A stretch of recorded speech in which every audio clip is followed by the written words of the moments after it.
గురుభ్యో నమః. భాగవత కథలు. ఈరోజు మొదటి స్కందం పరీక్షిత్తు జననం అన్నమాట.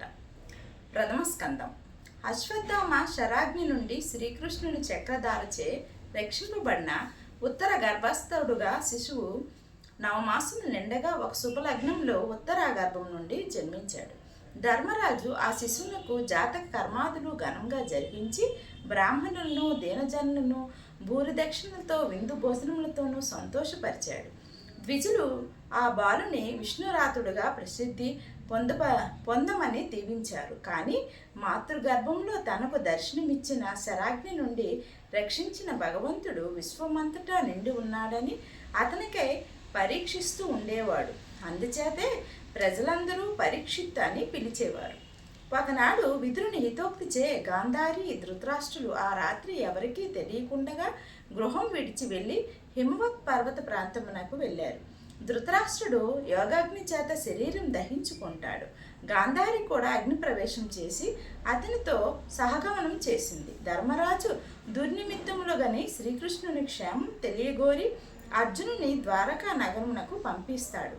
అర్జునుడు ద్వారకకు వెళ్ళి శ్రీకృష్ణుని నిర్యాణం తెలుసుకొని హస్తినాపురికి తిరిగి వచ్చి అన్నకు ఆ విషాద వార్త తెలియజేస్తాడు.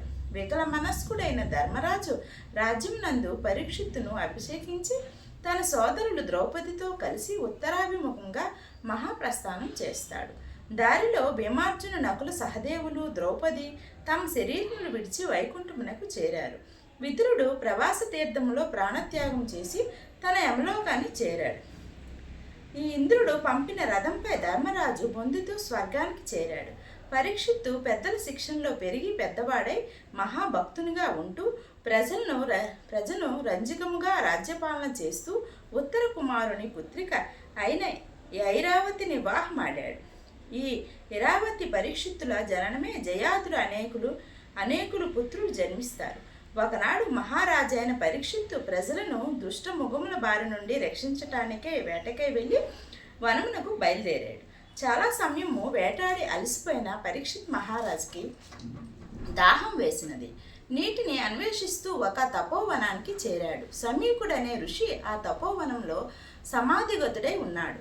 రాజు నీటిని ఇమ్మని ఎన్నిసార్లు అడిగినప్పటికీ తపంలోనున్న ముని పలుకులేదు. కోపించిన పరీక్షిత్తు ఈ ఋషి గర్విష్టాన్ని కోపించి మరణించిన సర్పమును ఆ ముని మెడలో వేసి నగరమునకు తిరిగి వెళ్ళిపోయాను. తర్వాత తన పరివారాన్ని కలుసుకొని రాజధానికి తిరిగి వెళ్ళాడు.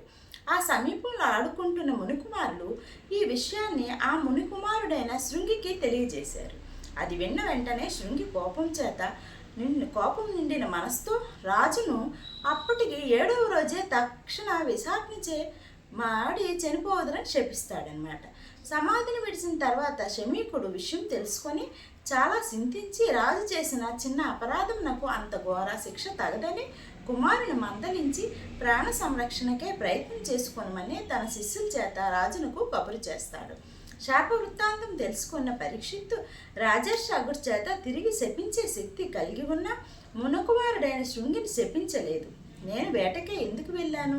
శమీక మునీంద్రుడు సమాధిలో ఉండగా సర్ప శవాన్ని తన భుజంపై ఎందుకు వేశాను? క్రోధవశమున అలాంటి తప్పిదం ఎందుకు చేశాను అని పశ్చాత్తాపం చెందినవాడే 7వ రోజు రాబో మరణం సిద్ధమయ్యాడు. రాజ్యమును విడిసి నిరాహార దీక్ష అవలంబించి గంగా నది వద్దకు పోయి చిత్తమును గోవింద పదాయత్తం చేసి ప్రాయోపవేశం ప్రారంభించాడు. ఈ సంగతి తెలుసుకుని బ్రహ్మర్షి, దేవర్షి, రాజర్షి పొంగువులో శేష శిష్య సమేతులై ఆచటగా వేంచేశారు. వారందరికీ దండ ప్రణామములు చేసి వారిని కూర్చుండబెట్టి, ఓ మహర్షులారా, నేను జీవించగలిగే 7 రోజుల కాలం సంసార సాగర తరం మోక్షం పొందగలిగే ఉపాయం ఉపదేశించండి అని ప్రార్థించాడు. అతనికి ఏమని సమాధానం ఇవ్వాలని మహర్షులు ఆలోచిస్తుండగా సుఖయోగేంద్రుడు తాను అతడికి వచ్చాడు. అతన్ని పూజించి కూర్చోబెట్టి, పిదప రాజు, ఓ వివేక దుర్య, సకల పురాణ ఇతిహాస విజ్ఞాన ఖనికమైన నీవు నాకు మోక్ష మార్గము ఉపదేశించాలి అని ప్రార్థించాడు. ప్రథమ స్కందం సమాప్తం.